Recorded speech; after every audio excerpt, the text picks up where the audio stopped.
What do you get when you cross a know-it-all newspaper columnist with an awkward, unsophisticated everyman? Yeah. Well, I'm just not sure about that right now.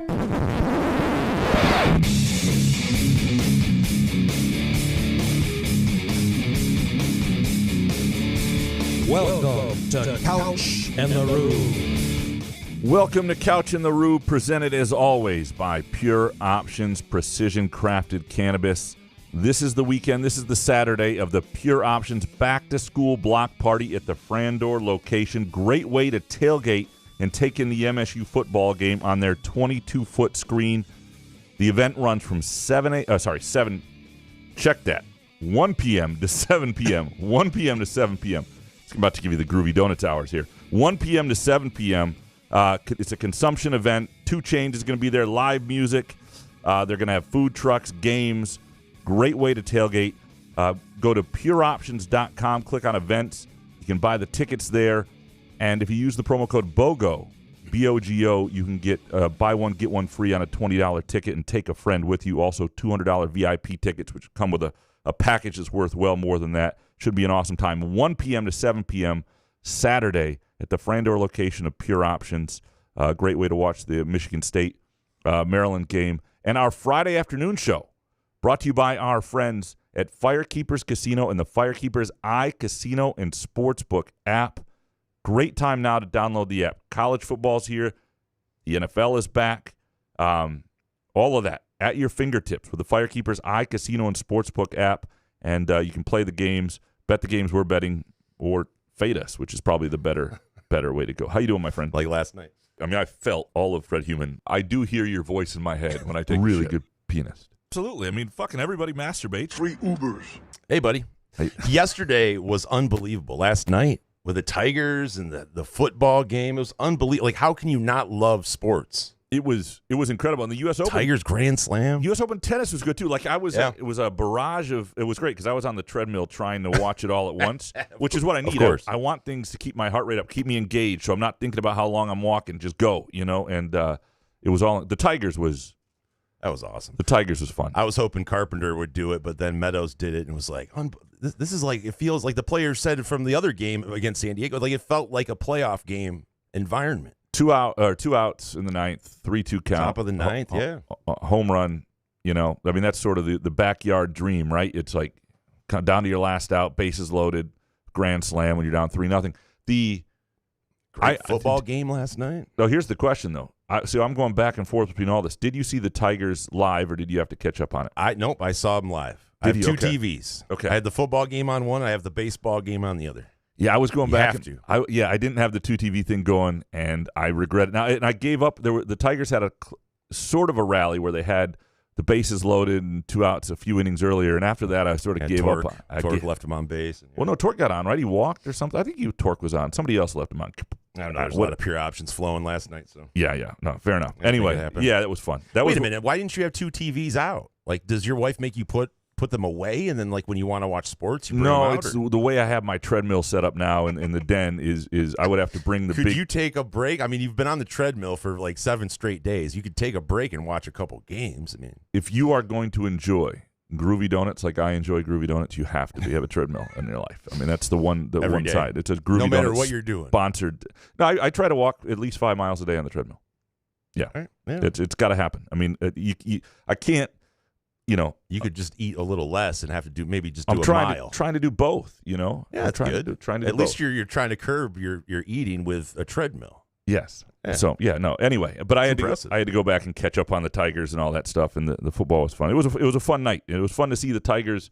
You know, we talked about the Tigers as a team that's sort of similar to where the Lions were the year before they made the playoffs 2 years ago at the end, and some of the magic was there. A little different, but yeah. But they're starting to win games that you don't expect them to win, that they wouldn't have won a year ago. They've got young guys that you're excited about, all that stuff. I think that's I know. I just can't forget about Javi Baez this season.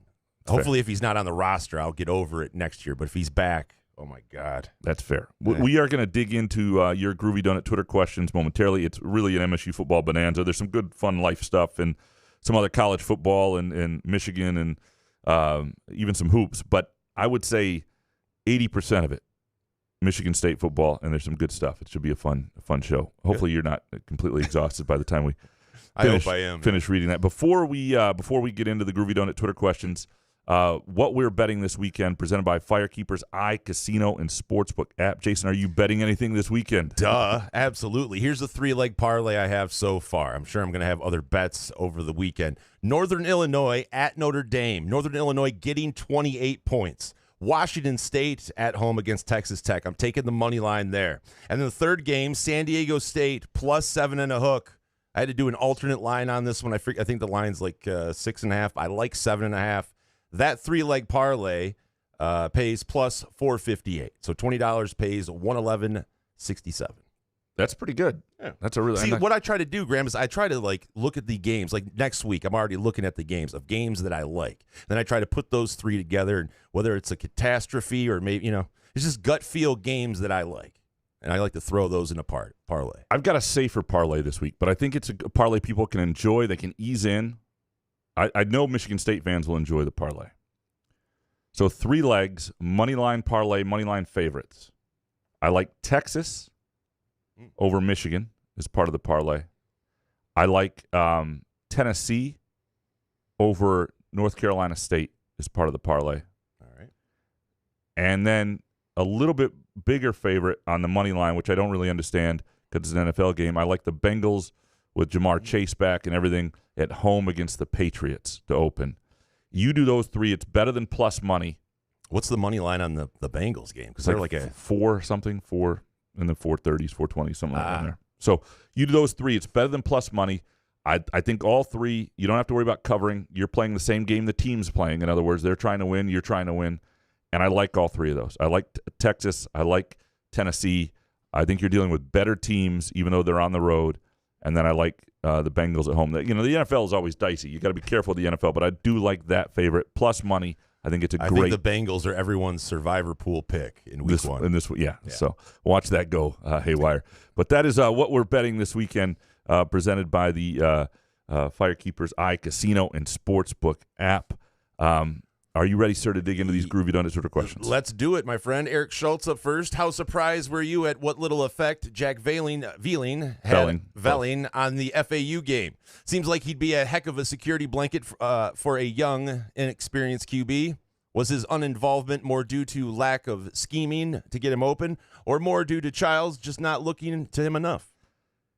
It wasn't scheming, from what I understand. I mean, there were 3 or 4 other plays, I think even in the second half, where he was the number 1 option on the play. And it didn't get there either because of Childs not seeing it or them taking him away. And from what I did understand is the defense that Florida Atlantic played, whether it was geared toward Jack Velling or whether it just was very much happened to be, work out so he wasn't the open. There were a few other plays where they thought he would get it. But, yeah, they thought that was not ideal. They weren't thrilled with that. I think they'll make more of an emphasis even this week to put him in spots. And because that should be somebody is there to help Childs get in a rhythm, to help Childs feel good about completing passes. And they had some success at the tight end position, but just not with Velling. But, yeah, that was not. Like I said before, if you bet, take the over. Take the over. Don't listen to these quarterbacks. Last to know. They're the last to know. What is he supposed to say? Maybe. Well, he didn't have to say anything. Take the under? Nobody told him to say either. I know. Maybe does Montorie Foster deserve the esteem? What has he done to garner trust? There were a lot of costly mistakes and interceptions by MSU in week 1 that he was in on. So there are a couple plays last year that stand out. That was Indiana, right? Rutgers. I'm starting to. It's all blurring together. The opponent had red on. I'm seeing red. Where he made just one unbelievable play. He had 43 catches in a year where they didn't have great quarterback play or much offense. So no, I don't think Montorie Foster is a game breaker. I don't think he's an NFL receiver necessarily, but I think he's got a little bit higher ceiling than some of their other solid guys they've had in the past. And he was banged up a little in camp, so let's see how he bounces back now that he's been there. I'm curious to see his bounce back game because I do not think he's somebody that you can lean on to carry you, but I think he's somebody you can lean on to make catches and catch 4 or 5 balls a game and to make some tough catches and hang on to the ball. And those are things that he didn't do in week 1. I'm curious to see his bounce-back game because I do think he should be solid for this team. Next one from Maybe. What one improvement from week 1 would make you feel better about this MSU football season? Rhythm on offense, Aiden right? Childs, yes. Yeah, rhythm on offense. However, yeah, I mean, because you can look at the offensive line issues and the running game being inconsistent and then I mean, there's a lot on offense. To me, it would be rhythm on offense if you could sum that up. And if you have that, then it means something's going okay in the running game. Childs has probably found a little bit. Some sort of rhythm on offense. That's it. That would be it.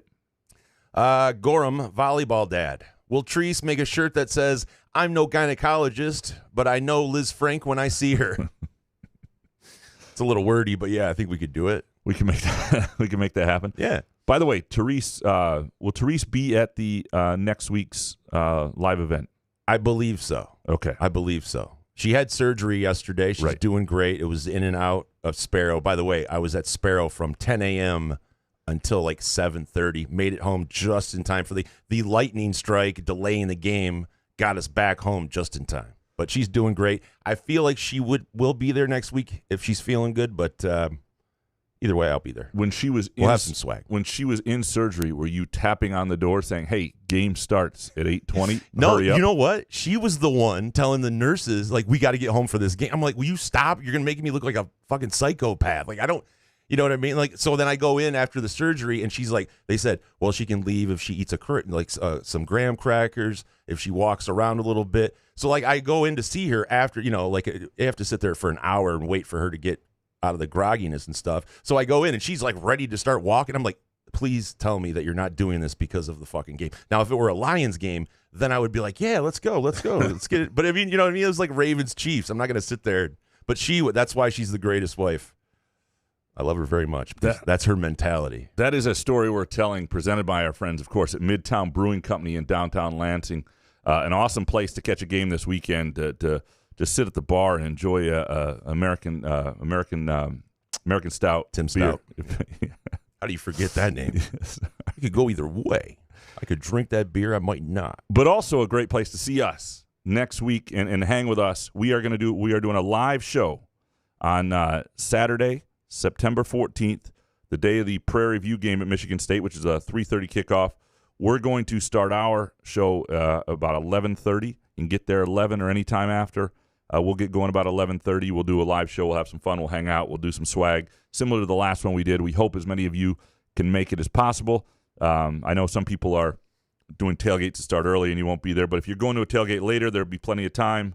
And if you're looking for a good place for lunch, you can just hang there all afternoon, watch football.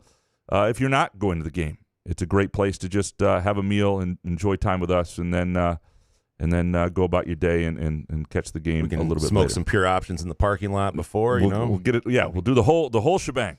And we're going to have some swag there, though. Yes. There's going to be some. Next Saturday, September 14th, 11 a.m. You can get there anytime after 11:30.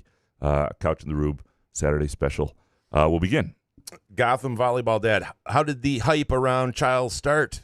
He hardly played last year, and we have over 60 new players. We may have been unreasonable with our expectations. Yeah, but that's what football's all about, having unrealistic expectations. So I think some of this stems from he looks the part, right? Let's be honest. I mean, he's a guy with a, I don't know, he just looks the part. He's a black quarterback. You want to say it? It's fine. Well, no, he's also It's exciting. We he's haven't had a also black 6 quarterback that can run. You can say it. No, because it's not a black quarterback. Well, he is. He is a black quarterback, but he's also 6'3" and athletic, and he's got a good arm, and like those sort of things. Like you could see that in I mean, people were excited about Drew Stanton, right? Who had maybe slightly taller, Sam Levitt. Well, Sam Levitt too, but certainly in terms of looking the part. When Drew Stanton showed up, there's a guy who looks the part, right? That same sort of excitement, mobility, good pedigree, 4-star kid, was somebody that the previous coach wanted, got out of Southern California, and then you bring him. And then the other thing is, you get to a spot where you go from no quarterbacks to getting the quarterback that you want. You pay for him out of the portal. So there's that. And I don't think the hype around landing Aiden Childs is wrong. What I think was It's just premature. He's an 18-year-old, soon-to-be 19-year-old sophomore. Is it premature, though? Yeah. Really? Yeah, I mean, we have the off season is so long, and we get close to football season, so we talk constantly about the football season starting. It was just exciting to have a coach come in who had his quarterback. I think well, you can still have expectations. It was one game. Maybe he shakes off the rust against Maryland. Who knows? The other thing is, and Brian Lindgren, the offensive coordinator, said this week, is he thought this was Aiden Childs' floor. I do not think Aiden Childs played well. There are two different parts of this. I do think you have to be careful that he needs time to grow, and he needs to understand that he has to become a solid quarterback, a rhythm quarterback, before he can become the next step. Like, you can't skip steps as a young quarterback. There are very few guys. Like, I know everybody's excited about Raiola, the freshman at Nebraska. Well, let's see what he does week after week. This week, after it was UTEP last week, now it's Colorado. Doesn't have a great defense, but it's a bigger game, probably a more competitive game. Young quarterbacks, and there are exceptions, are rarely great early on. Now, Sam Leavitt at Arizona State looks pretty good early. We'll see. And maybe Aiden Childs will be better. But I think the hype started around he looked the part.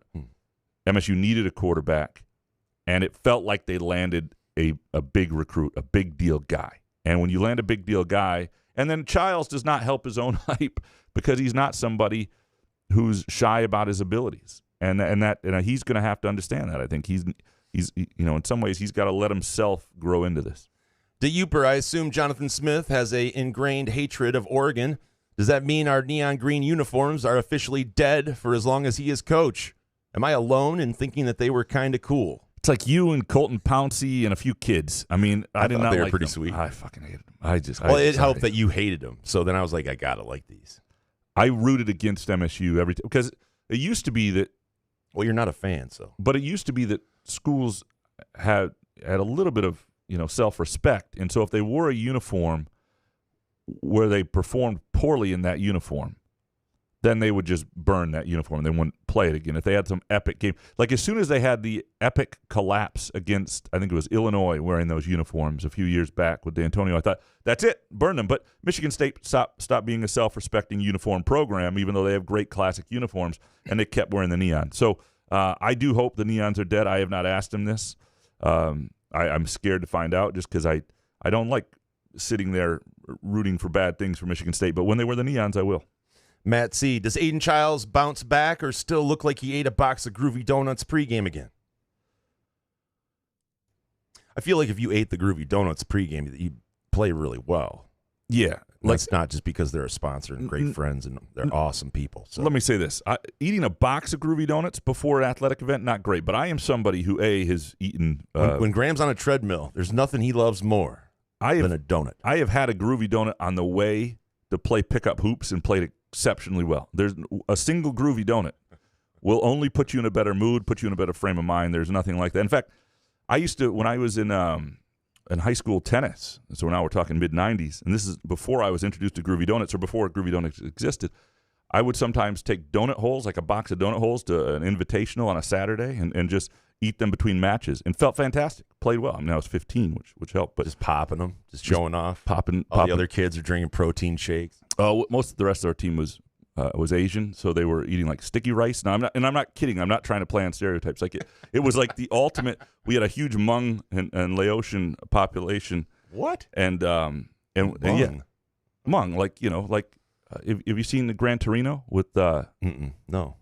With you haven't seen Gran Torino? The movie? I have not. No. Okay. Well, yeah, Gran Torino. Yes. Sorry. Yeah. I thought you were talking. Never. Yes. The woman in that who plays Sue went to Lansing Sexton, right? She's part of the Hmong community here. Anyway. Gotcha. Anyway, but yeah, so half the team would be eating sticky rice, and I would be eating donut holes, and then we'd go perform together. It was another story we're telling, presented by Midtown Brewing Company.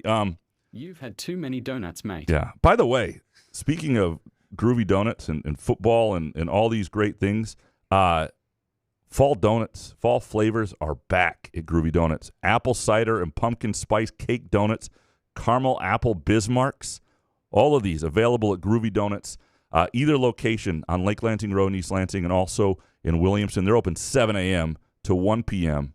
on Thursday through Sunday every week. This is my favorite time of year for donuts. And apple cider, pumpkin spice, and caramel apple Bismarck's about as good as they get. And guess what? They're open until exactly the pure options. I don't think that was coordinated, but you could hang out at Groovy Donuts for 6 hours and then go straight and do 6 hours at Pure Options on Saturday if you were looking for the best day of your life. Go to a cider mill, all right? Is that what you're going to do this weekend? No. Matt C. I don't get what. Graham, tell me you really don't believe Scotty Hazelton is a great football mind. The guy couldn't even get a real job after we fired him. LOL. Did I say he was a great football mind? I said You did say genius, I think. I did not say that. No? I think I said that I don't think he's a bad football coach. I don't think he was great at MSU. They didn't have great pieces. He was a defensive coordinator under a defensive head coach, although they let him run his system. Where did he go? He's an analyst somewhere or something. I can't even remember where he is right now. I can't. Hold on, give me some off. Off.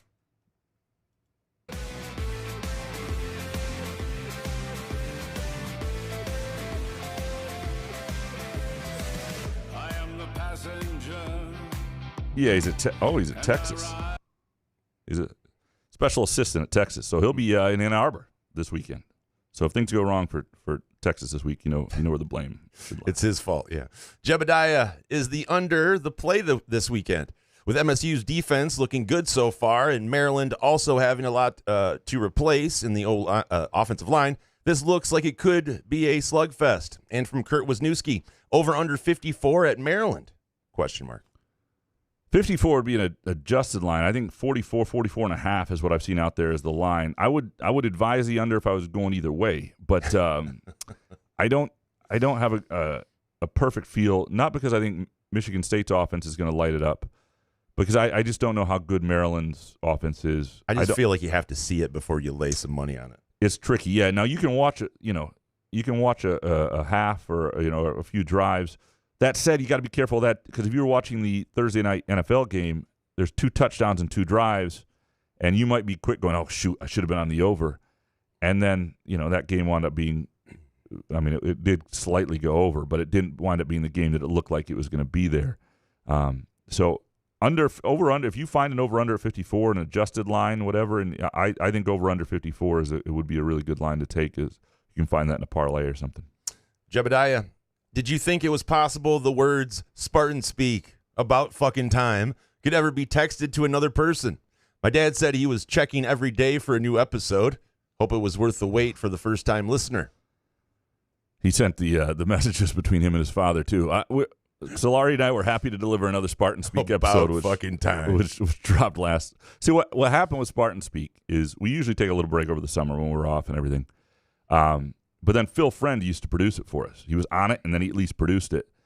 And then Phil's job doesn't allow that anymore. So it became me re-uploading the sophomore, me editing it, and tell your dad tutorial. Sorry. Yeah, it was up to me to get it done. And then the editing process, like you get the audio from Chris, like he sends me his audio that we record, and of course he didn't turn his mic down. It's jacked way the hell up. I've got to fiddle with that, and Phil's got to walk me through. So anyway, it took a minute. We should be good. It should be an every week thing, but we appreciate your father's loyalty. Kurt Wisniewski, will MSU focus on more 8 to 10 yard routes for Childs? I would think they would try to get him in a rhythm. I would think they'll work on that. And nothing but deep bombs. Yeah, and I think that the deep bombs were there. They thought the plays were there. The coverage was such that they went after a couple things that didn't work out, and obviously. One was that Montori Foster blunder at the beginning, but they've got to get him in a rhythm. They've got to make him feel good. He's got to feel good about himself, and whatever that takes, short throws, intermediate stuff, easy stuff, feel some completions, feel a rhythm. Kurt Wisniewski, over under 145.5 rushing yards for MSU versus Maryland. Yeah, but what price are you getting on the over? It's probably even. Boy, I don't know. Probably go under. I mean, because they had a 63-yard run to be up near that mark before. When you got a running quarterback, it changes the dynamic. Michigan State hasn't had this for a bit where we haven't seen Childs really take off much, but you could see a situation where usually you can count on the quarterback losing 10 yards just because of sacks and other things. And you could see a situation where Childs adds 30 yards to this. Yeah, I would take the under if I were betting it, but I would take the under. C-Dubs 91 is the under the move in all these early college football games. Are offenses really that hard to learn for all the transfer players, or are defenses that good? A little bit of both, I think. Yeah, I mean, the under is probably – I mean, there are games where you don't want to do that. I think Nebraska-Colorado is one of those this week. You know, there are especially games, with Colorado's D that gives up giant plays. And an offense that may be, you know, able to, you know, swing itself pretty well. I don't know what that meant, swing itself. The big swings. The big swings, yeah. So, yeah, I would know the opponent, but you're more likely early on to see offenses that struggle. C-Dubs 91, can one of you build a time machine and have the Tigers sign Matt Chapman? There are so many Tigers time machine moves you'd want to make or change or do differently. I would take that time machine and go back and tell Mike Ilitch not to have his son. I don't know if he'd listen to me or not, but I'd just tell him what was in store. Or just don't leave the team to your son, right? Well, like we can just nip it in the bud and say don't have him. Okay. You know, go back. What year was he born? At 70? Go back to 1970. Hey, Mike, seriously, Little Caesars going to be epic when you're dead, but your son is going to ruin the Detroit Tigers. This don't have him born. Yeah, this offseason will be tough. If they don't, how much did they pay Chapman? Where did Chapman go? Hold on, let me see Chapman's contract right now. Come on, come on.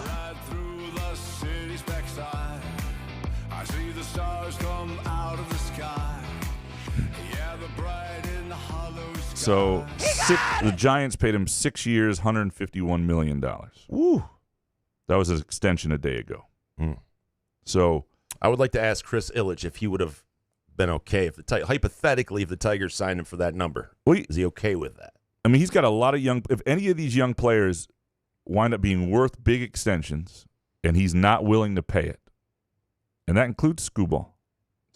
But, you know, you look at Parker Meadows, who looks like he's just going to be a dude, you know, and at some point you're going to have to pay. And then you do have to bring in somebody outside or make a trade to you know, it's if he is unwilling to act like a real owner of a franchise that's not in a tiny market, Detroit is not a tiny market, then people need to really speak up next year and be vocal enough and disciplined enough to punish him. Like, seriously, if he doesn't make moves this offseason at all, if he looks cheap, if this looks like a real problem, you can't go to Tigers games. And if they're really good and you don't go, people will get the message. It'll get ugly. It might have to get ugly. I hope it doesn't, but I don't trust the man.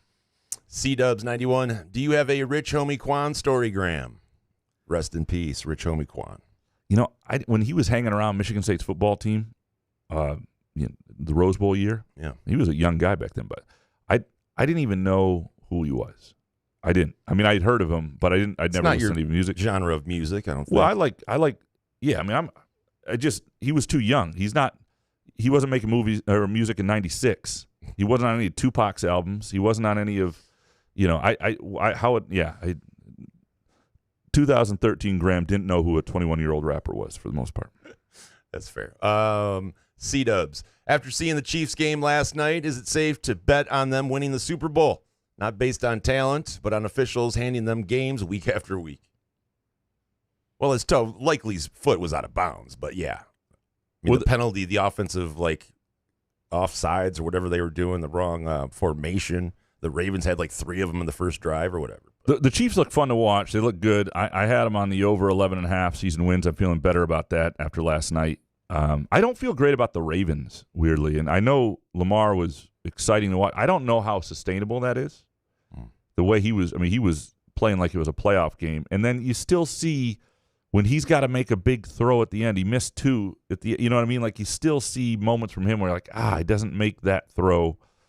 And their offensive line doesn't look very good. Like I'm not saying I think they're a playoff team. I just don't know that I buy them as what they were a year ago. Andrew Zuiza, I read that MSU's Pro Football Focus pass blocking grade was 93.4, which is elite, and rush blocking 83.3, which is above average. Individually, the offensive line are rated about dead average. Do these grades mean anything? And if so, does this align with what you saw? Yeah, sometimes. I mean, if you talk to coaches about Pro Football Focus, like you know, not everyone thinks it's a great grading system, but you know, they'll cite them when the grades are good, right? Like this. I went back and watched this after after Jonathan Smith mentioned that he thought the protection was pretty good, I went and rewatched the offense again, and protection wasn't bad. I mean, a couple of the moments where things broke down, even in the run game, where it looked like on the edge with tight ends, and they didn't get it was other than a couple plays, there was not great push. The tackles, I thought, like if their grades overall, their tackles struggled. I didn't think the tackles were that good overall, but the protection wasn't bad, and I guess that's half of it. Like if you can at least keep your quarterback upright, you can deal with all the other stuff. If you can't do that and you can't run the football, you got no shot. Steve, next. If Aiden Childs plays meh until game 3 or 4, do we see touchdown Tommy Schuster in the game? At least in alternate series mode. Yeah, I don't know what it would take. I would think you have to, right? Really? Yeah. I don't know. If Childs struggles in game 3 or 4, I mean, you have to look at Schuster at some point. Well, you also have to know, they know in practice is Schuster going to give you more. Like the thing about Schuster is he may be a solid quarterback, has played a lot of football, and can make the necessary throws. But if your weapons aren't that good, is he? I don't know. Yeah, I mean, I don't. I guess you'd have to define meh. I don't think they want to do that. I'm not saying that. Was the FAU game meh, or was that like a disaster considered? I think that was below meh. Below meh. Okay. Yeah, that was below meh. So if he's FAU, if he plays like he did against FAU for 4 games, and is just meh, and not below meh, then you might. I don't know. It's a good question. I could go either way. Coach Z, sorry, wouldn't you agree? Horrible podcast. It really is. Why are we still doing this? Wouldn't you agree we don't have a good sample size to make any prediction on Aiden Childs? I think it took 3 or 4 games as a starter for Connor Cook to catch fire with a much more talented team. Sure. And this is what Childs has to understand himself, is where he is in his development. And look, not everybody's the same, though. Not everybody's Connor Cook. Not everybody's, Connor Cook struggled for a while. He was not very good at Notre Dame. Even when they got going, he wasn't very good against Purdue in the middle of that season. And so, yeah, I mean, but people develop at all sorts of rates.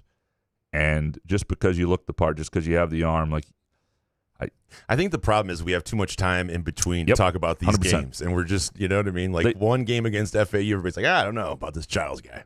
What football could really use, and I'm starting to realize this now that there are 9-month soccer seasons that I'm invested in that just don't really take time off. They could use basketball and football season just running concurrently. Now, basketball can keep going till April or May.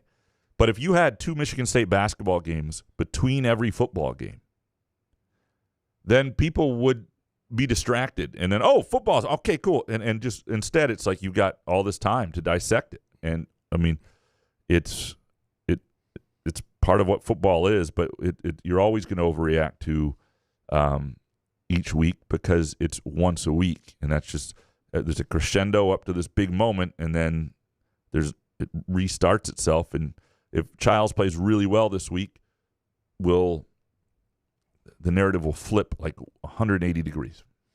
Dan Grafe, Smith has a 7-year, $53 million contract. Will he get 53 wins in those 7 years? That's averaging 7.6 wins a season. It's a good question. So I'm glad. Thank you. It could be 8. It could be 7. Well, thanks for doing the math there, Dan, because I was going to have to scramble with that a little bit. Yeah, I would. 8 wins an average season. Let's say he gets 5 this year. Let's put that right around where the over-under was. Let's say they get to 5. And so now you've got to average. So you've got to get to you get to 48 wins in 6 years, which 6 times 8. So now he's got to average 8 wins a year after this year. I would say that's a really reasonable number, but I would say So that's a yes from you. I'm going to guess he falls under it. Dan Grafe, why does Graham keep mentioning Dan Campbell going for it with Jonathan Smith's decision to go for it? When Campbell goes for it, it makes a little sense. What Smith did made 0 sense, and he even admitted it was a mistake.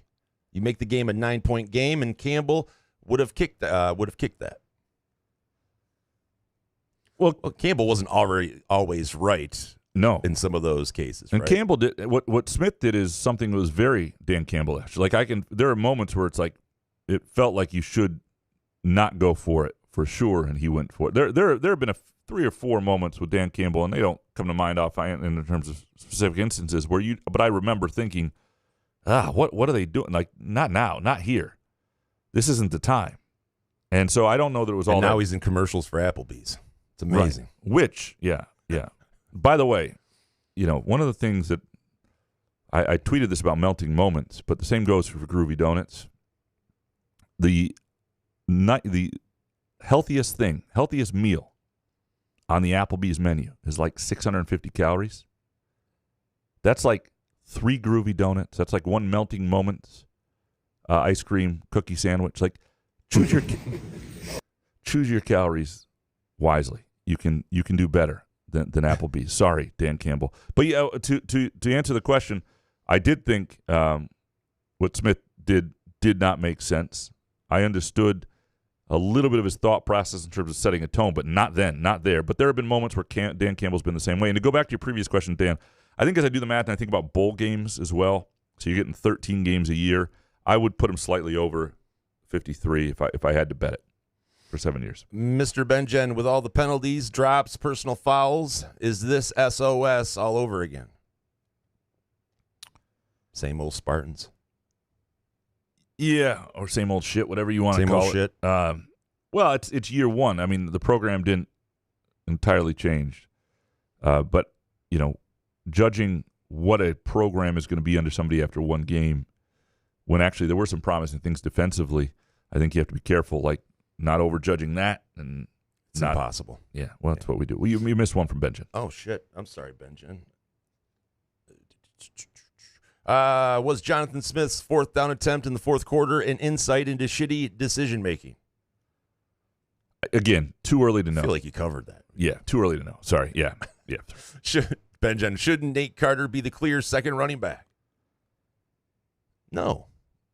After one game? I mean, you could have played the hot hand more against FAU, right? Yeah, I mean, it feels like that's the way it'll wind up going. Like, sometimes you watch a guy and you go, boy, that guy's just a little bit better than that guy. And that's the way I felt about Kyron Lynch-Adams after watching those 2 running backs run.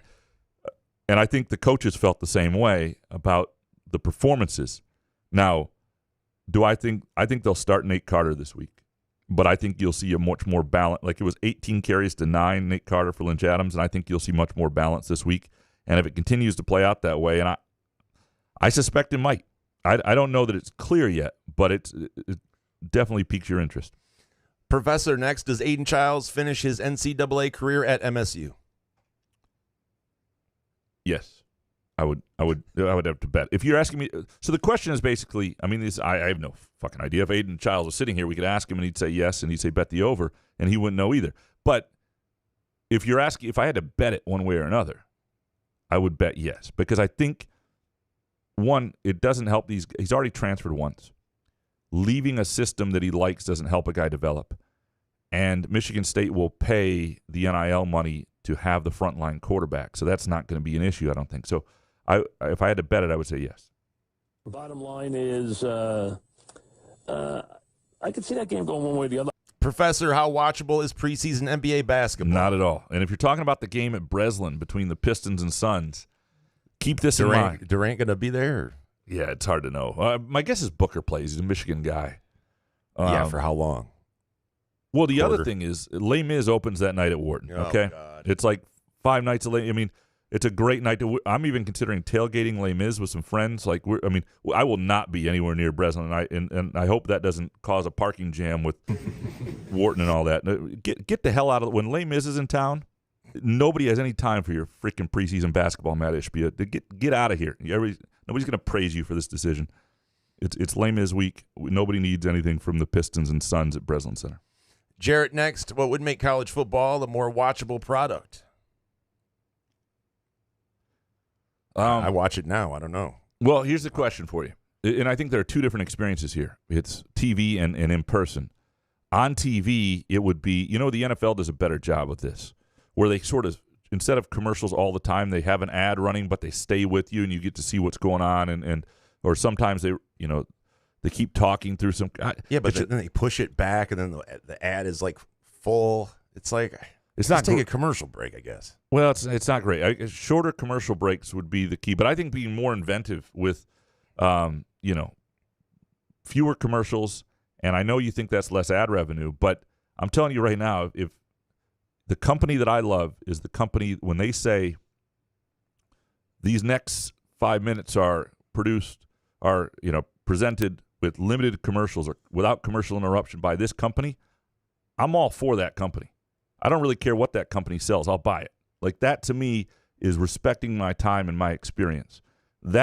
Start thinking like that. Start thinking the way soccer does, and maybe you can have different ways of promoting things on screen that reach us besides a commercial. That I think that's part of it. It's the commercials. And if you're at the stadium, the length of commercial time, it's just too much. Same thing. It's shitty. And so you need to have fewer of them, and you also need to create experiences in the stadium that are better than the television experience. And I don't know what that is, but that needs to be a thought. And you at least get the television experience. Every replay needs to be on the replay screen. We're not always getting that at Spartan Stadium. If you're seeing something on the broadcast, it ought to be on the replay screen in the stadium. You cannot get less than. That needs to start there. But also be more inventive, ad people. And maybe it's going to be generational. Maybe we just need some people to retire and move on. But what's the reasoning behind not showing the replay at Spartan Stadium? Is it because if it's going against Michigan State, they don't want to get the crowd It's a riled good question. up? Or maybe they don't want to influence the ref. I would get more pissed, honestly, if you didn't show me the replay than if you show me the replay. And I don't know. Yeah, show it.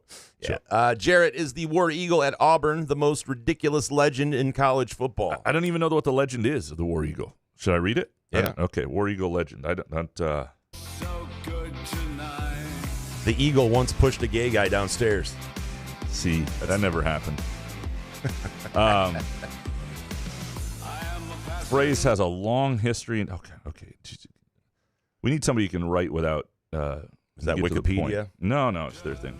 Okay, the popular legend about the battle cry dates back to the first time Auburn met Georgia on the football field in 1892, and centers around a spectator who was a Civil War veteran. So these guys are Confederate soldiers, and in the stands with him that day was an eagle the old soldier had found on the battlefield during the war. He had kept it as a pet for almost 30 years. According to the witnesses, the eagle suddenly broke free and began majestically circling the playing field.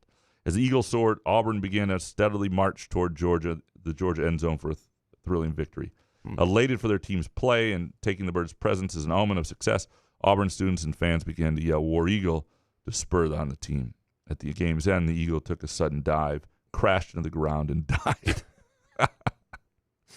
Man, you're laughing pretty hard at that. Sorry, that was just I didn't see that turn coming. That doesn't healthy happen. Chortle there from you. Doesn't happen in the Hallmark movies. I actually like that. I think that's kind of a cool. It's very familiar with your story about pushing the gay guy. 2 weeks later, he died. So yes, And then the bird flew into the ground. yeah, we're gonna End of story. go back and fix that in post retroactively. Sunshine Spartan, what is the one strength of the Spartans? Right now, it's a defense that seems to be in sync with its coordinator and the way they tackle in space and their pressure and the depth of the defensive line and the number of guys that can play there. That's after game one. We'll see a different opponent, and we may have a different assessment, but that would be it. Sunshine Spartan, will there be an undefeated team in college football regular season this year?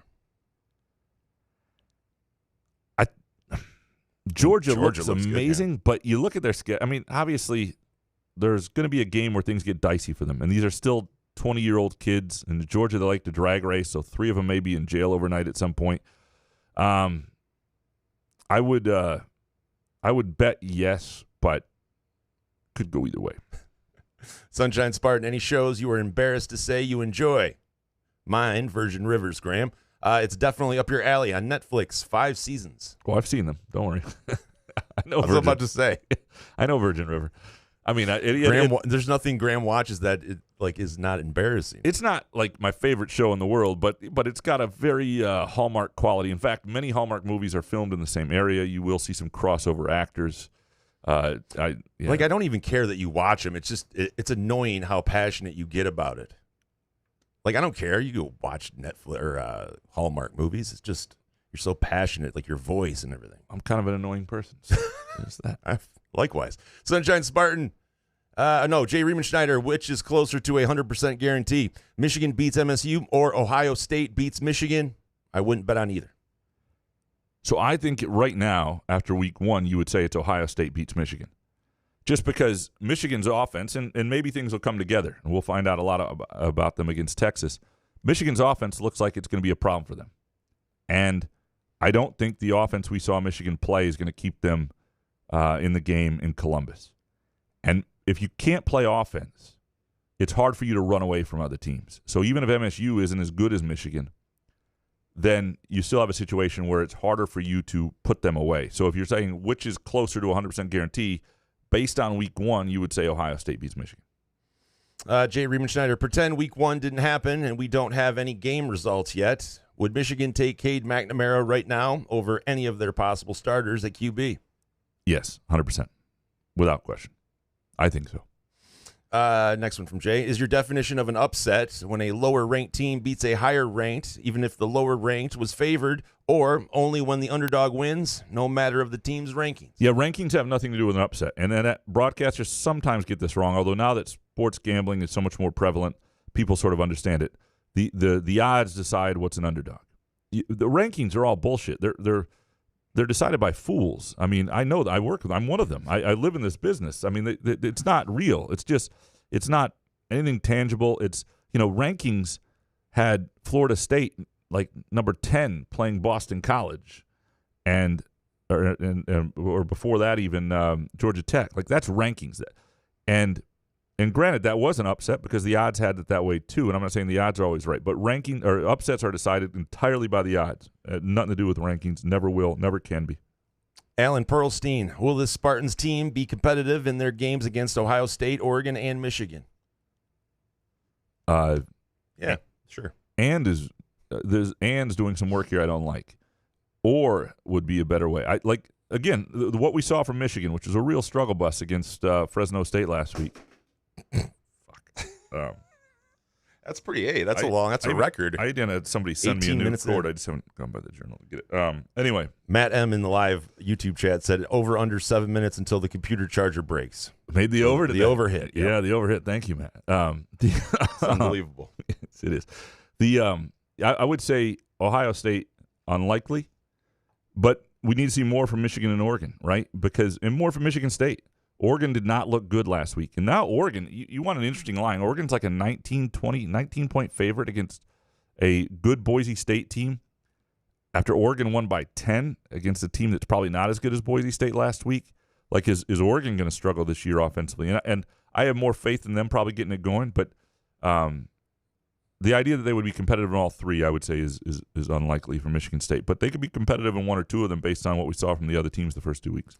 Spartan Mike Graham felt your article in the State Journal regarding Spartan defense game 1. So nice to see some aggressiveness once again, and special teams starting to look special again. In hindsight, how truly awful were coordinators the last 4 years? Well, Jay Johnson, the year of Kenneth Walker, looked pretty decent. Everybody thought he was pretty decent. I thought he really struggled, though, last year, and I think that was obvious. And they didn't have a lot of answers to turn to, but it just wasn't great. And the defense, I didn't like the style of defense they played because I don't enjoy the bend but don't break stuff. I understood it at certain times. I think Hazelton was – I don't think Hazelton's a horrible coordinator. Who likes the bend don't break defense, though? No, the worst. That's the problem is they never had the personnel to try. Like I would love to see Scotty Hazelton with really great personnel because if it didn't look, I think it would look. And obviously you shouldn't. Here's the problem with Scotty Hazelton and with Jay Johnson is if you're a really good coordinator, you don't have to have greatness around you to be proficient on either side of the ball. What you saw defensively from Michigan State, and we'll see if it continues, is what you really want, though. You want an aggressive, confident defense that has enough playmakers and a coaching staff that puts guys in the right places, and that goes on offense too. Now, this Michigan State offense, I don't know if they have the weapon at wideout to feature, but one of my real issues with Jay Johnson over time was that when they did have the wideout, when they did have Jaden Reed and he was healthy, and even before that with Keon, or a little bit with Keon Coleman, they didn't feature guys real well. Like Jaden Reed was a guy they should have been able to feature better more often than they did. And he had some great games, but a great coordinator just needs one guy, and they can really move him around and really cause problems. Corey Ostrom next. For this MSU offense to move the ball downfield, is Nick Marsh wide receiver 1 or is Jaron Glover?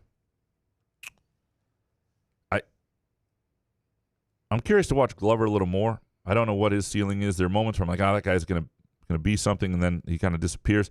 Nick Marsh is really young. I don't think he can be the wide receiver 1 this year. If he develops into that, great.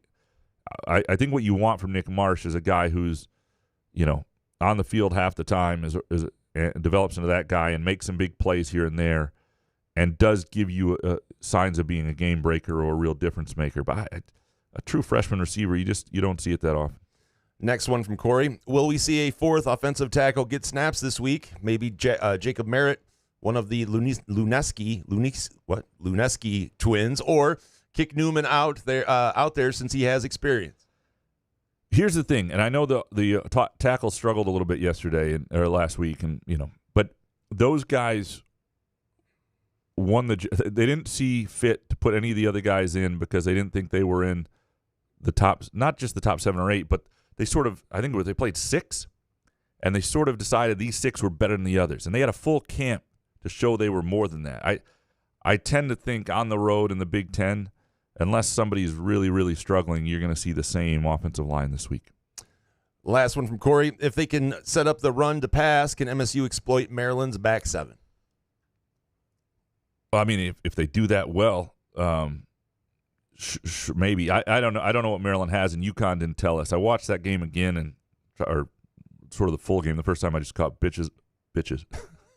I didn't mean to catch it. It was a bitch to watch that game over again. Bits of it. And again, UConn, it's hard to know. Bo McJunkins. What is a reasonable reaction if Brian Lindgren runs it up the gut on 4th and 1 and it gets stuffed again to absolutely no one's surprise?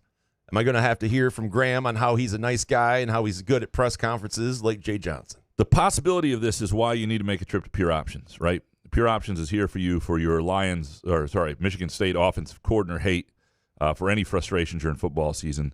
Go to pureoptions.com for the location information nearest you. Even if you can't be at the block party this weekend, you can always go to Pure Options. Join their Pure Perks loyalty program, and it's a great way to have your Pure Options experience tailored just to you. And if you spend more than $50 at Pure Options, let them know Couch of the Roof sent you, and you'll get a free 8th of ProGrow, terrific in-house brand.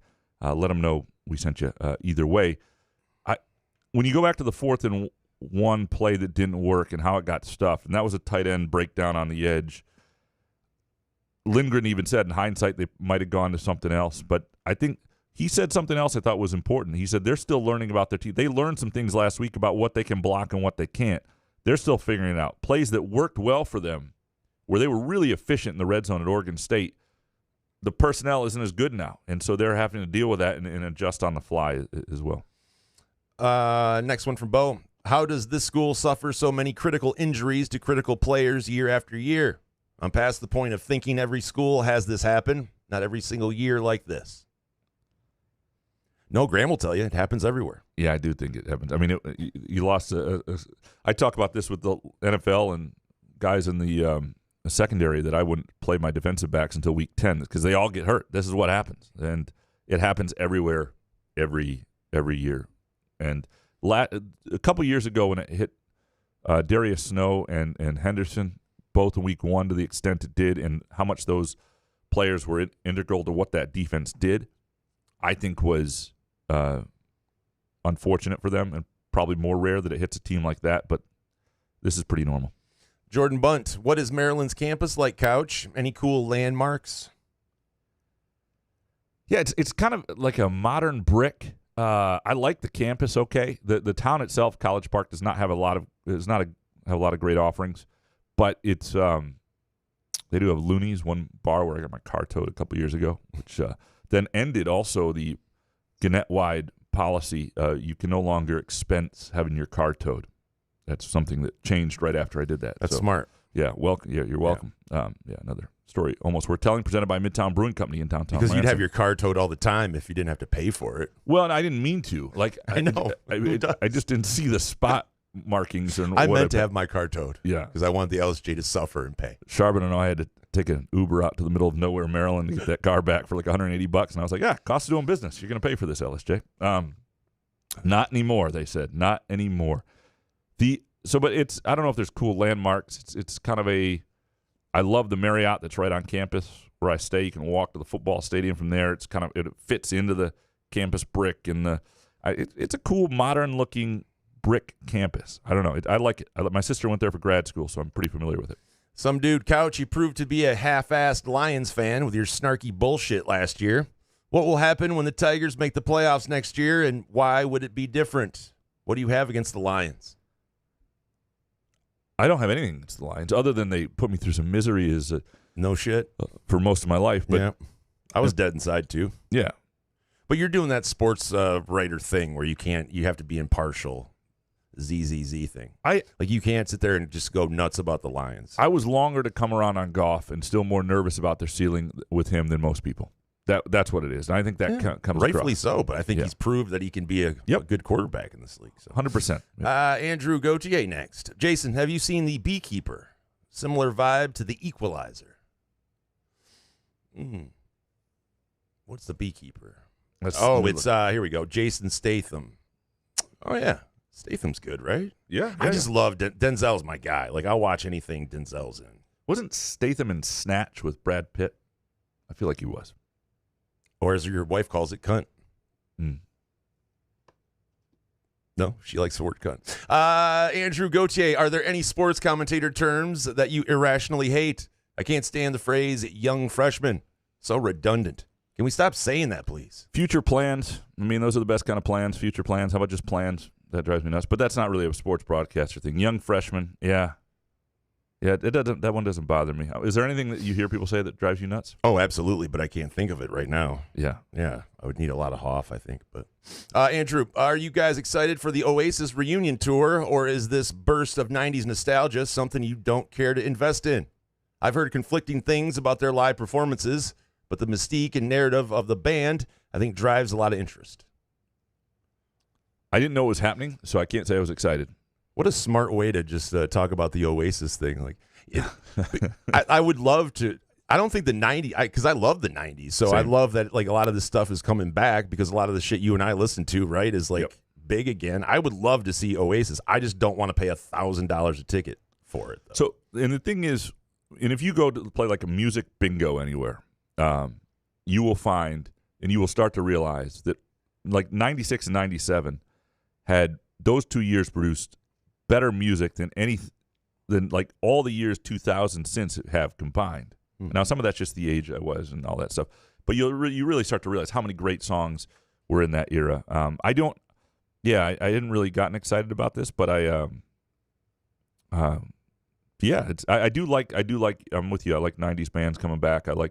That's why I like Girls Five Eva. You don't get the premise of the show is brilliant. The idea that you have this girl band from 2000 that reunites when they're in their 40s. It's hilarious. It's funny. Oh my God, like the Spice Girls. Yeah, it's like the Spice Girls reuniting. I hated the Spice Girls though. But the show is funny. Sarah Bareilles and Renee Goldsberry and all that stuff. I love that someone asked you what shows you were embarrassed by. What possibly could you, other than porn, could you be embarrassed about that you watch? I feel like you would tell it on the show. Yeah. You're just going on and on about Girls Five. It sounds terrible. Girls Five is so good. So good. God. Highly recommend. All right. No. 5 out of 5. Rich Kane, Graham, what are your favorite movies about newspapers or newspaper adjacent? Do you have any, Jason? Do you have any? Fletch. Open shut case, Fletch. Okay. And Fletch 2. To me, it's The Paper with Michael Keaton and Marissa Tomei is as good as it's the night I proposed to my wife. We watched that movie. But it is the pin. It really gives you a sense of what newspapers were like early in my career and what they felt like, and that is awesome. The Paper is my absolute favorite. There are others. And there are other journalism movies like The Insider with Russell Crowe and lots of news. But The Paper is probably my favorite overall. Rich Kane, what is a bigger deal? Ronaldo notching gold number 900 or San Marino finally winning a game after going winless for 20 years? Give me Sam. Anybody who goes winless for 20 years and wins, that's a bigger deal. That's huge. Because that's a team thing. That's a town thing. That's a community thing. 900 goals, though. Man. Spartan or Die, is there hope for a positive future for Sexton, Everett, and Eastern football and basketball? Will they ever be the powerhouses that one or another so often emerged to be some years? Or instead, is the system now set in stone that it's turned all three into poverty programs? I don't like that they're playing in the afternoons. I'm going to be honest with you. I don't like that when they're playing each other, they're playing afternoon games because of worries about violence and stuff. That pisses me off. Like that shouldn't be where like Sexton and Everett are. But the reality is it is. Because what those schools and the Lansing School District has to realize is that feeds into perception too. You can't even do a game at night. Like that bothers me. And are you going to run security for those games? I'm not saying it's not a legitimate concern based on actual things that have happened. I'm just saying that when you're trying to get a district that people feel safe and good about that can't be where you're at. Number one. Number two, you're right. This is school choice related, and a lot of these guys don't have the depth and the Sexton doesn't have the enrollment they used to. Although Sexton's down this year, but in Everett's really good this year. And Eastern, and rarely were all three good together. I do think in terms of being big school powers, the days are probably done unless they one of these schools at some point will close. Probably Sexton. You get down to 2 football teams, and maybe you got something. Spartan or Die next. Living in the same houses they actually grew up in, where would best of their generation talents like Magic Johnson, Sam Vincent, and Denzel Valentine likely attend high school today if they were 14-year-old freshmen living in Lansing homes? Well, Magic should have gone to Sexton. I mean, he wanted to go to Sexton, went to Everett because of integrated busing, which is part of the reason I think why he doesn't feel as warm about Lansing schools as I would like him. So Magic went to Everett, Vincent, Eastern, Valentine, Sexton, obviously. Yeah, they'd probably all be, Holt, East Lansing. You're saying Magic Johnson's still holding a grudge from integrated busing back in the day? If what I believe is this. I believe if Magic was 10 years younger and he was, like if you talk to Alan Haller, for example, who was like 15 years younger than Magic, or maybe 13 years younger. He went to Sexton in the mid to later 80s, right?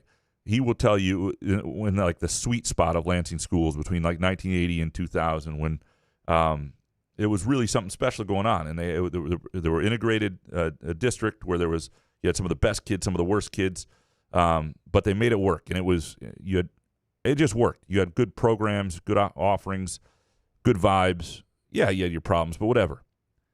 And I think if Magic went in that era, he would feel a certain way about Lansing schools. It would be easier to sell him on going all in on something like the Lansing Promise, where he fully funded so every kid goes to college for free. I think he would feel differently about Lansing schools. He didn't even get to go to the high school he wanted to go to. He went to Dwight Rich and then got bused to Everett when he wanted to go to Sexton with all his friends. Like I do think that would. I mean, I could see holding a grudge because but I mean, like after all of these years, I mean, why have the kids suffer for all that shit? I'm just saying grudge is the wrong word. No, he donates a ton to the Lansing Promise. Like he's a big part of funding it. It's just not the Promise is a little bit of a misleading word because it's formed after the Kalamazoo Promise, as most promises are, that where every kid goes to college in state, private or public, for free for 4 years tuition, based on 7 anonymous donors, although we know who they are, write a $10 million check every year. You could do it with an endowment. You could do a lot of different ways. I'm saying Magic would just feel a little warmer, I think, about Lansing schools to the point that he may want to do that if he had been 10 years later and gone to Sexton too. Ray Montoya, Graham, is this the same Joe Rossi who completely shut down Tucker and company a few years ago? This guy is good, and he had demonstrable success. How did he end up in East Lansing? So my theory on Joe Rossi, and I have not sat down with him, I've been in sort of group interviews with him. My theory with Rossi is that he wants to be a head coach like all these guys do.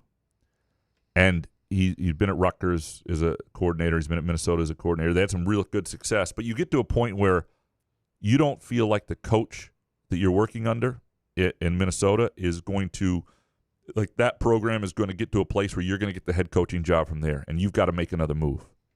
And you see a place like Michigan State with good resources, sort of been down a little bit, so there's only way up. With a defense that's been struggling, so people will think, and a guy who is an offensive-minded head coach who's going to leave you alone to do the defense, I think it's a real good spot. And I think that's it. I think he knew he needed another move to become a head coach, and he wanted to be somewhere where it could raise his ceiling. Next one from Ray. Does playing FCS teams keep ticket prices down, or is it just that there's simply less demand and ticket prices go down? Also, can we stop playing those teams? Playing Western and Eastern every year if need be. Yeah, it sucks. It's not just playing FCS teams. It's playing Prairie View. Like, there will not be a betting line next week on this game. Like, you can't bet Michigan State Prairie View. I don't think you'll be able to.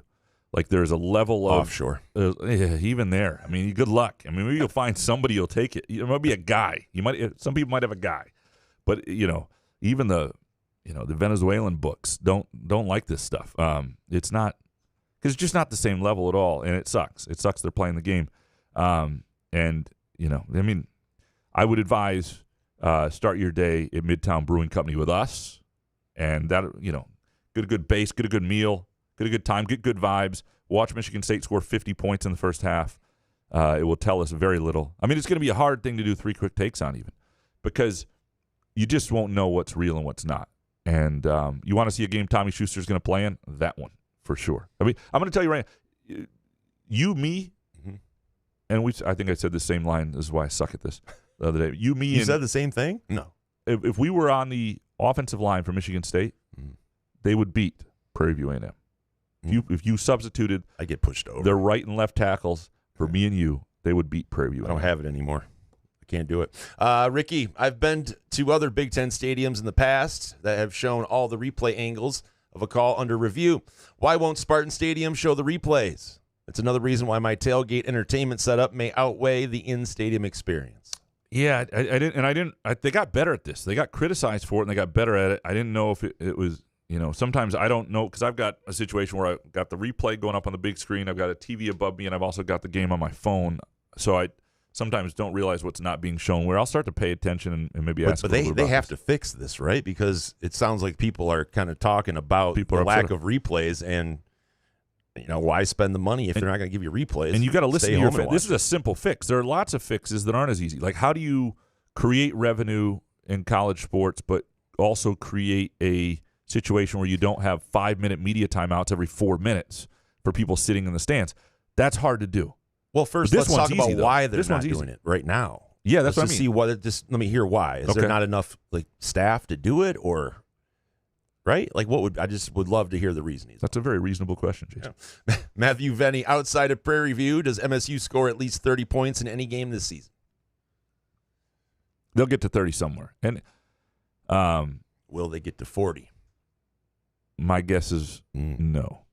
Yeah, I mean, I don't see a 35. I think they'll be in that 31 to 33 points somewhere. Blink twice if this season's going to suck. Oh, my God, he blinked. Now, Matthew Venny, which is more likely to happen? MSU gets an O-line that is at least average, or MSU hires an offensive coordinator that isn't the incarnation of Satan? People out on Brian Lindgren, huh? And it's Matt Venny. He uses his real name. Well, and he's also a reasonable bloke. Yeah. Bloke.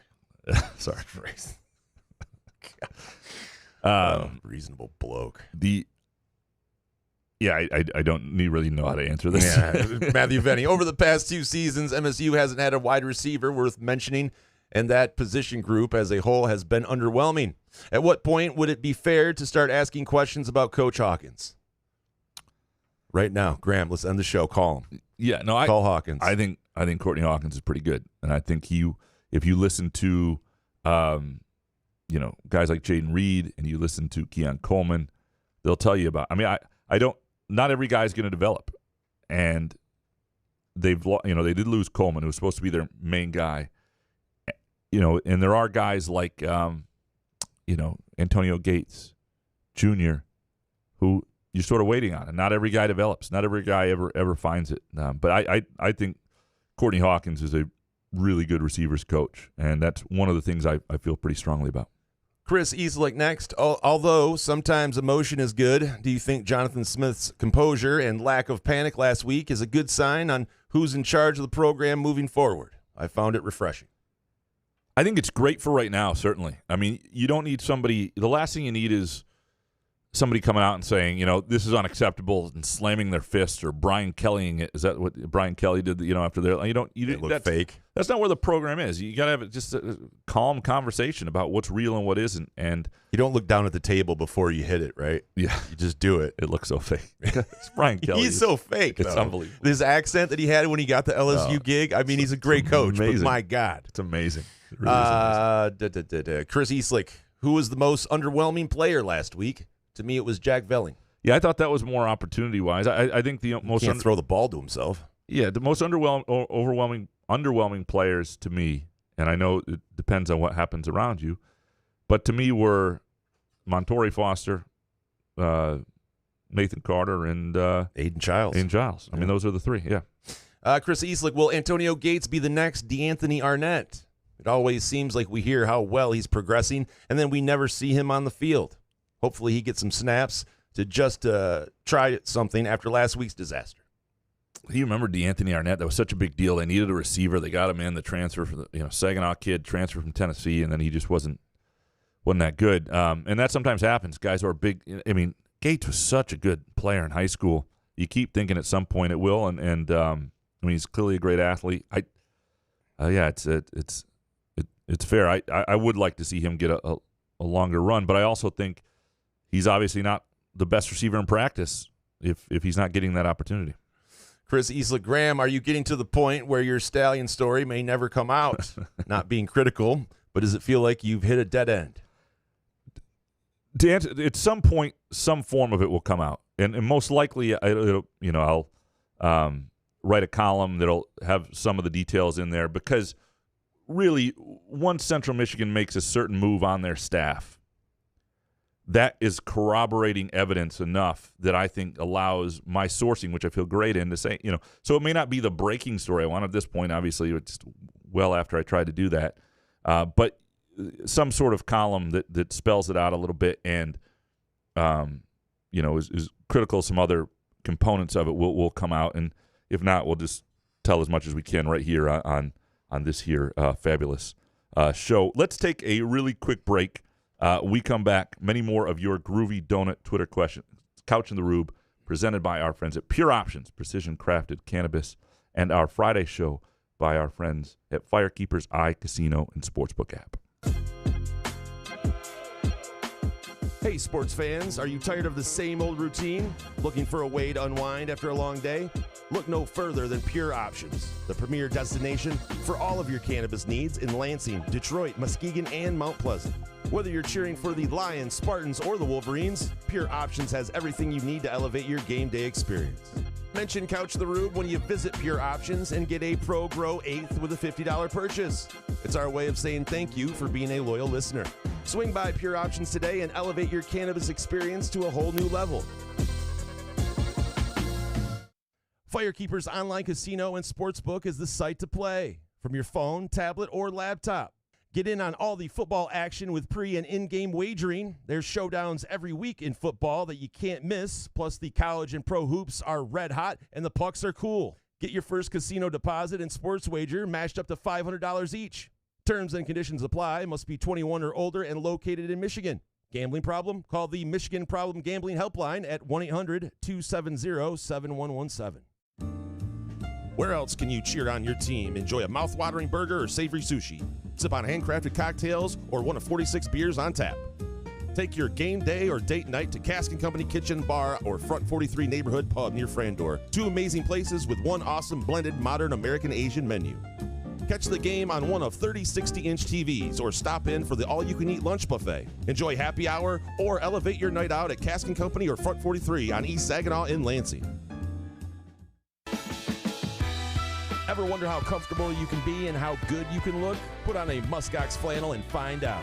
Muskox has new arrivals for this fall, including the Caper Green Grand Flannel, which even makes couch look good.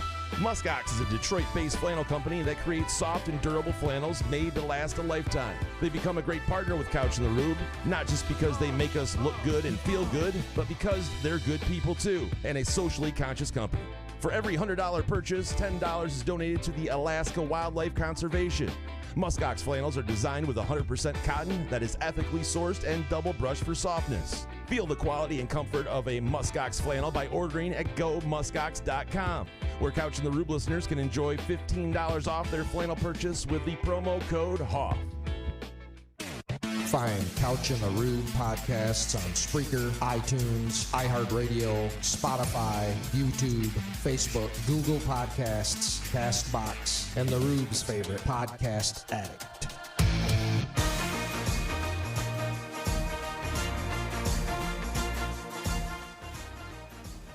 Couch and the Rube presented by Pure Options, precision crafted cannabis. Obviously, this weekend is the back-to-school block party at the Frandor location. Go to pureoptions.com for tickets and more information there. And again, if you're going to go and want to take a friend, buy one, get one free $20 ticket with the promo code BOGO, B-O-G-O. And our Friday afternoon show brought to you by our friends at Firekeepers Casino and Firekeepers iCasino and Sportsbook app. Back to your Groovy Donut Twitter questions. Captain Dumbfuck next. I'm 29. How many MSU football and basketball championships will I see before I die? Well, hopefully you don't get sick and you live a long life. And so you live what do you got, another 50 years in you minimum, right? You got a while. And so let's look at the last 50 years. Last 50 years, of Michigan State's won, and are we talking Big Ten or national championships? Last 50 years, they've won 2 in basketball, 0 in football, but in the current model of football would have been in the playoff in 87, in maybe probably not 90, in 99, 2000. So maybe you will see, I would say, 2 basketball and 1 football national championship if you're lucky in the next 50 years. You heard it. Count it. Chris Spike next. Any word on when tickets will go on sale for MSU versus NMU at the Superior Dome? Do you think it will be a hard ticket to snag? You know, I haven't seen this. They may already be out. I don't know that, but I don't know that it'll be that. What's the capacity there? Right, because they're going to have to reconfigure. I think it'll seat probably, I would guess, 10,000 for how they set up. It's a good question. I don't know how they're setting it up. I don't know how many people will be making that trip that weekend. Marquette is not a huge community. People will be interested who are there. I don't think. Excuse me, I burped. That was awful. I don't think it'll be the hardest ticket in the world, at least to get on the secondary market. Jeez. It sounds like we're dying. Ken Chu, how long till the band, cheer, and dance squad sue for a share of sports revenue? Well, they deserve some of it. They create the atmosphere, right? I mean, dance squads are where all the, perverts are watching the whole game, so they, what? Just staring, watching the whole time? Sometimes you see some. Listen, just because Lats does it doesn't mean everybody does it. Okay, that's, the band is, all of it. The band, all this is part of the experience. Again, I think that's unlikely to happen, but they are part of the experience. There's no question. Gramanito Couch next. Florida State starting 0-2 with every college football fan watching is like the whole cafeteria going silent after your prom date publicly tells you no. Graham? What's the most embarrassing experience you've had, like, where the whole world just saw you mess up, other than doing this show 3 times a week? The whole world? Or this your world, or enough people publicly, you really botched it, and you realized I really did. Like, when I was at prom, I did go with a girl named Crystal Quintanilla, and the slow dance, I kept stepping on her feet, and my friends around me were like, you can't even do the white boy sway? Like, what, it was, I can't really think of just off the top of my head, but that was the first one. And it was really, really embarrassing because you literally just put your hands like on her hips and then you're supposed to just do this way. Yeah. And I just was like, I was so nervous. I kept stepping on her feet. I've had a few. I blocked most of them out. Just because I tried to. I did that with drinking. I just get some of that out of my brain, I guess. I'm trying. I don't know if I want to relive that trauma right now. I was about to say, did this prom date thing happen to you that Gramanito Couch knows? No. I go way back, and I'm thinking like, I remember being like, no, these aren't even good stories. Most of my stories aren't good. But why would you ask your prom date in front of everybody unless you know it's a slam dunk yes, I guess? Or this is why I didn't ask Elizabeth in front of everybody. To prom? No, to just to marry me. Because you are older, right? Yeah, yeah, but that's not. I didn't think she was going to say no. We're not that much. It's not that. It's not like creepy difference. I was 36 when we got married. She was 28. Oh, okay. That's not like. Well, I thought you made it sound like she was still in high school or something. No. You were taking her to her prom. No, we didn't. No, I mean, no. She was when she. Yeah, she grew up in Kalamazoo, and she was still in high school when I got to Kalamazoo to start working there, but we didn't know each other. She was a senior in high school for like 3 months, and I was 25. Oh, so she was doing the Kalamazoo thing too. Well, she was born and raised there, yeah. Gotcha. But we didn't know each other then. It just happened. That just happens to be one of the things we have in common later on. Interesting. Yeah. Story not worth telling, again. I enjoyed it. Graham Benito Couch, does tennis have the most polite fans of all sports? Well, I think tennis fans just understand when you have to be quiet and when you don't, and how to do it. And like you can see when it's a different fan base at a tennis. If you watch the Olympics in tennis, like they struggled even during the Alcaraz Djokovic match. The fans don't really understand when they can't, because it's not a tennis crowd. Like it's a crowd, it's an Olympic crowd, right? Yeah. And they don't really understand. Hey, it ain't great to start cheering during that guy's backswing on his serve. You know, it's the same as golf. I mean, it's the same thing. When anytime somebody has a intense moment of focus, pre-point, pre-hitting a shot, whatever it is, but yeah, they generally respect the game, respect the competitors. Graham Benito Couch and Bo McJunkins. How is Michigan's football staff allowed to coach without contracts? Seinfeldian situation. It's kind of weird. What's weird is they did the whole photo shoot where Sharon Moore actually signed a contract, but I don't know all the specifics. I know a lot of people are just ripping their athletic department, athletic director, and I don't know exact. I mean, I'd like to have a little more information and have a sense of how often this happens before I. Mojo Jojo just finished the Connor Stallions doc on Netflix. It's a damn shame that he's the only reason MSU lost to Michigan last season. Jordan? Michigan fan Jordan? Is that it? Yeah. Mojo Jojo, is this Kirk Cousins Frito-Lay? I mean, Jordan's not here to answer. I don't really know. He would. He'd probably come on the show. Mojo Jojo, if this Kirk Cousins Frito-Lay sponsorship quote, the most Cousins quote of all time. Interviewer, why was this partnership with Frito-Lay and Gen Youth something you wanted to be a part of? Cousins, I grew up hoping and praying that mom was going to go to the grocery store and buy a Frito-Lay variety pack to put in my school lunches. It is very Kirk Cousins. That's very Tim Stout.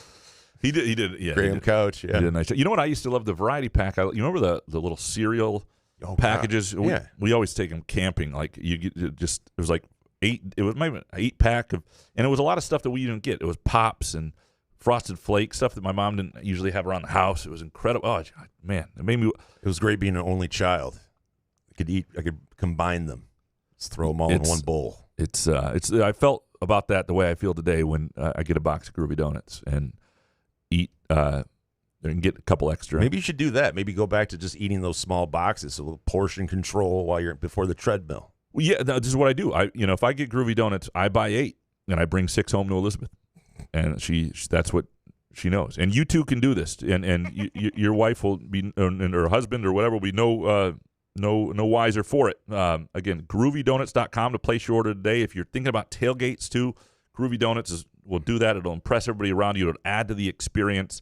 They'll do specialty donuts if you want to put Aiden Child's face on a donut. They'll give it a shot. I mean that's a tough ask, but they'll give it a shot. Go to groovydonuts.com, place your order. There are 2 locations on Lake Lansing Road in East Lansing, and also in Williamston, open 7 a.m. to 1 p.m. Thursday through Sunday.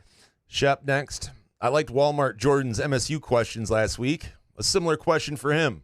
Which of these moments is his most embarrassing? 1, the moment he realizes he based his personality and self-worth on an institution that wants nothing to do with him. Ooh. 2, when he's talking to Michigan alums and accidentally says "we," and the conversation stops awkwardly. And 3, when he realizes that actual Michigan students, all either from the East Coast or another country, laugh at him and call him a dipshit loser behind his back.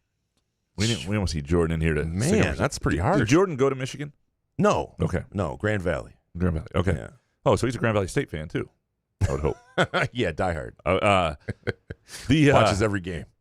Look, and people should. I don't believe in the idea that you need to go to a school to be a fan of that. It doesn't make any sense. But yeah, this is. Look at that guy over there, dipshit loser. Didn't go to college here. I know a lot of Michigan fans, and some who are very reasonable, good people, and they do not tend to think this way. So, you have their number. I need a new friend.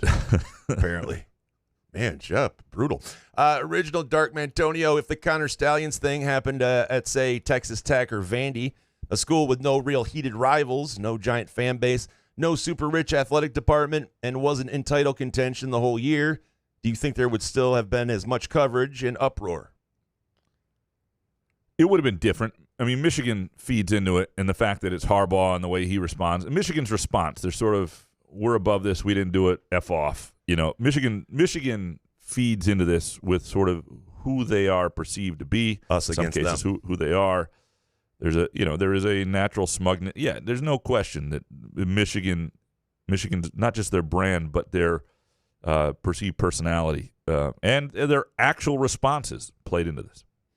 Original Dark Mantonio, are you giving this year's Ohio State team the same derision? What? Derision?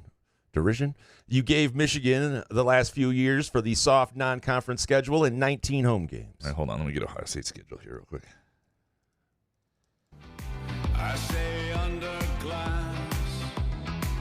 I look through my window so bright. I see the stars come out tonight. I see the bright and hollow. All right, so it is not a great non-conference schedule. They softened it up for sure. They got Akron, then Western Michigan, and then Marshall all at home. And then they have, let me see, so it's 3 home games, 4, 5, 6, 7, 8. Yeah, not good. Not good. They deserve the shit. Because the other year when it happened, it was because of Notre Dame had to change something around, and they wound up with 6 home games one year and 8 the other. And maybe this has something to do with that. Or maybe, the other thing that I would love to hear the explanation. It is possible these Big Ten schedules were redone, and this is where I want to give some people some grace. Because the schedules were redone when the Big Ten changed, that they originally were only going to have 4 home games this year in the Big Ten and 5 road games. And then, so that made sense for the 3 non-conference home games. Otherwise, it's shameful, and they should not be eligible for the postseason. If you intentionally play 8 home games, you should not be eligible for the postseason. That's just my take. I wouldn't, and if I were a top 25 voter, thank God I'm not. But I would definitely screw around with that quite a bit. Original, what would make you not include a question? I had one a while ago that I submitted a few times. It wasn't over the top, wasn't disparaging, wasn't intimately personal, wasn't silly. So what gives? Well, send me the question. I don't know. I mean, sometimes people send a lot of questions, and so I pick them. Sometimes it's similar to what some other people ask, so it's about flow of the show. I mean, despite what it sounds like listening, we try to have a good show flow. I try not to repeat too many things. I try to put things together. I try to make this a decent podcast for it, and also sometimes they're too long, and they're hard to edit, and I worry about Jason, and I don't want him to, get angry or upset. So I don't know. Now I need to know what the question was. Yeah, now I want to know. What a build up to this question. Yeah. Please send it to me. I would like to. I mean, if you should have said it was disparaging and personal, we would have probably read it. I think. Peasy, sure. Graham, do you regret admitting you had a pair of punishment pants on Monday's show? No regrets here, dude. Punishment pants. That's great. Hey, look, if that's part of the punishment is admitting you have cutting pants off your circulation. Absolutely. Jesus. Peasy. Over under half 5 stars in the next Michigan State hoops recruiting class. It's just hard to get, so I would say under. But there are there are guys that he's in on. But I would say, if I had to bet it, I'd say under. Peasy, over under 1.5 5-star recruits in Smith's tenure at MSU. You have to go over here. The idea that he wouldn't get one. I mean, D'Antonio got several of them. 3 or 4 at least. Offensive linemen, or not just that defense. And there will be guys in state when they And the question also then becomes, do you judge a former 5-star recruit who's gotten in the portal? Because I think that'll start to happen. But just out of high school, I would say if you're talking under 1 is the number, 100% over. Beppe Plum, since I'll be in Columbus this weekend for a daddy date and can't watch the MSU game nor go to an Ohio State game, where should I eat near campus? We are 2 blocks from the arena. Well, a couple things. I usually don't hang out that much near campus. I love Columbus. Ohio State's area is okay, and so I'm not a good person for this. Occasionally stay near campus during basketball season, but don't hang out there very much. It's kind of an in and out thing. And so, but downtown, there are all sorts of great places. I love downtown Columbus. I think it's an underrated city. I think it's let me see. I'm trying to look up the name of one of my best places. Come on. Come on. I am the passenger. It's a taverns. You know what? DM me because there's a really good place, and it depends on the age of you. If you're doing a daddy-daughter thing, and it depends on the age too. I like whether that will be the ideal place for them. A couple of these spots, but DM me because there are a number of great places from whiskey bars to taverns that I love in downtown Columbus. Beppe Plum, my wife's BFF is married to a country musician. She sent us a video of him warming up. I was very happy to hear Tupac playing over the speakers. My question, does anyone like both country music and Tupac? That's like being a Michigan fan but still loving Jesus. Weird. I do. I mean, I like Tupac and I like country music. So, yeah, I fall into this category. Old country or this new stuff? Well, more. This new shit, I have no idea. Yeah, more old. I like Johnny Cash and Tupac. And there's some 90s country I like quite a bit and a little bit, right around there. But not should have been a cowboy, Toby Keith, one of the classics. Love that song. It's a great, great song. But I also love Dear Mama from Tupac, which so. Of course. It's not my personal story itself, but I do love it. Greeny Green 777. The Rube decides to go trick-or-treating for Halloween and breaks the finger of a toddler while stealing their candy. Couch, when complimented by a gay man, pushed the gay man down a flight of stairs and killed him. Anything else I need to know about you two sociopaths? That's pretty much it. Well, yes, it wasn't a toddler. I was like 16. And the kid was... The kid had to be like, I don't know, like 12 or 13 or something. And for the record, just so we're clear for any, there was no pushing of anybody down any stairs. That was, it was. The gay guy fell on his own. Correct. Years, it turns out. I had the story wrong. It was like 3 years later. Yeah, right. And when Graham said 2 weeks. Yeah, it was, And I didn't live in the town anymore when it happened. So, it was just. I smell a cold case. Mm-hmm. I don't know. Anybody listening? Greeny Green, love the fact that Couch's wife loves the word cunt. My wife likes calling slow drivers in the left lane cocksucker motherfuckers. Appreciate the entertainment and laughs from you two crazy bastards. Your wife is great. I love that she does that to slow-ass drivers in the left lane. Tell her that I'm a big fan of hers. Fart Soup, so let me get this straight. Couch has a video of him spending the night with homeless people. There's allegedly a Hondo in Africa video. What else are you holding back? I'd almost be willing to never have a Couch in the Rube episode ever again if you could screen each of these. I agree. That would be a heck of a night. Show over and those two videos, and we all hang, and that's it? Yeah, that's the end of the show. That would be amazing to put on the big screen at Midtown Brewing Company next week at the live show. Just put on Hondo in Africa. Hondo in Africa, followed by my night with two homeless people. It would be from college. I wonder if we could make that. That would be that would be just incredible. We could do it. Incredible entertainment. We have a projector. Dang it, Bobby. How long before Jonathan Smith is unfairly targeted by the Michigan Machine and develops a passionate hatred for them? Yeah, it takes a minute, I think. It's interesting. It was this summer or last spring when he was at the coaches clinic and he was seen with Sharon Moore and, two coaches who don't have any reason to dislike each other. They're not of their two schools. I think it'll take a minute, but something will happen. And one thing coaches will tell you, too, is they get reminded every day from fans and donors through emails and interactions how important that game is. And when they lose it, they really hear it. When they win it, it becomes ingrained because you realize the people around you just care about it so damn much. And then something will happen in the game ultimately that triggers something. Obviously, the D'Antonio one is epic because it's his first year, and that's the little brother line and the way they lost that game and everything. It doesn't always maybe happen quite like that, but something will happen. Dang it, Bobby. Does Graham eat a lot of fish and chips when in London? Yeah, I mean, he eat a lot of fish and chips everywhere. I mean, it's Long John Silver's. I've not been to, is that place still around? I don't know. Yeah. I could go for some right I now. do love fish and chips in London. Yeah. Scott, I know you stated in the last episode, I hate international soccer. I still have to ask your thoughts, hopes, and what you think will happen with the Pochettino being U.S. men's team coach for the 26 World Cup cycle.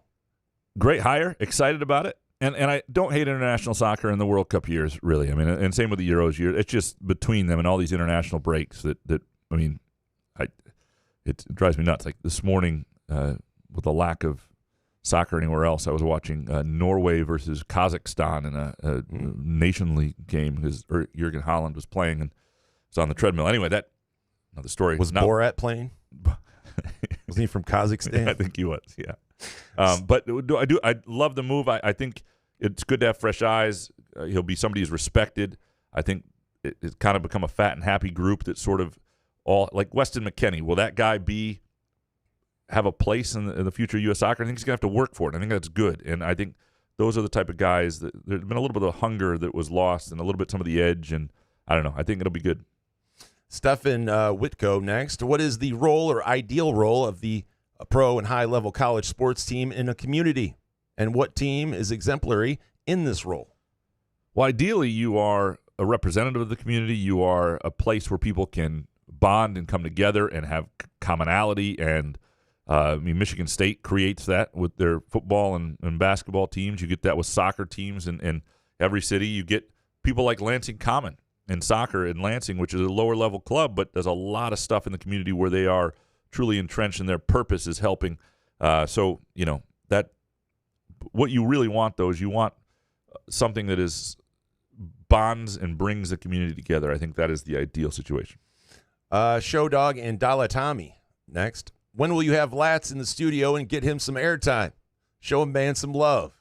He's legendary. Get him some pure options and he's good to go. Come on. Come on. Yeah, logistically, this is more difficult than you think. Yeah. It just is. I tried meeting up with him like 2 years ago at a state game, and it was just like ponderous. So, yeah. I mean, yeah. I don't know. Hans Jurgen, wasn't Alante Brown MSU's fastest guy on offense? Aren't we screwed? I think, you know, he's a solid receiver, and I think, you know, I feel bad for him because he's been obviously hurt a couple of years in a row right out of the gate. I don't think he is the difference maker that makes them. I think Dylan Tatum's absence could be potentially more damaging. Next one from Hans. Are you close to switching social media platforms for the show? Are we? I don't know.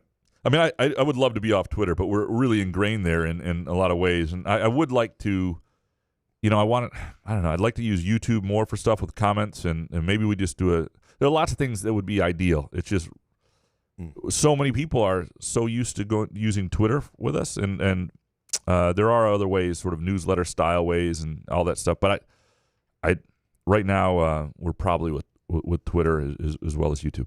All right, Hans, would Hawaii Spa win a defamation lawsuit against the show? No, because the key what did we say that's wrong? Yeah, that's what I'm saying. The key to a defamation lawsuit is we have to be incorrect. And although I would love it. We had a lawsuit going with Hawaii Spa. There's just, you know, not from personal experience, so to speak, but there's just no way what we've said is wrong about Hawaii Spa. Yeah. Hans, can you post all of your soccer bets? See, I'm addicted to gambling and crave reasons to make wagers. Yeah, I'm not going to do all of them because they're not all good, you know, and I don't mean just winning. Like sometimes I'm like, I'm on the treadmill and Norway's playing Kazakhstan, so I'm going to put some money on the under, you know, like that's not a good bet. So swap numbers with Hans and then text him and say, here's who I'm betting. In a desperate attempt to become bowl eligible this year and give meaning to our lives, should we start Tommy Schuster at quarterback and have Childs play a running back wide receiver position? Childs maybe our fastest guy on offense. I do not think that would go well with Childs. The question earlier was Childs finish his career at Michigan State? That is one way for it not to finish at Michigan State. Jake Hawkins next. How big of a loss is Dylan Tatum for MSU secondary? It's big if anything else happens, or if they, you know, the problem is you're going to lose guys, but the problem when you lose them this early, then that's already one down, so to speak. So, like, I think Dylan Tatum's a good player. I think they can overcome the loss of Dylan Tatum, but you know, you're already now the next injury. If this happened in week 4, you know, what are the odds the next injury? You know, the next injury happens in the next few weeks. Like, I think it perhaps creates a problem with depth down the road. Next one from Jake. Which of these scenarios describes Aiden Childs' first start and struggles with MSU's offense last Friday?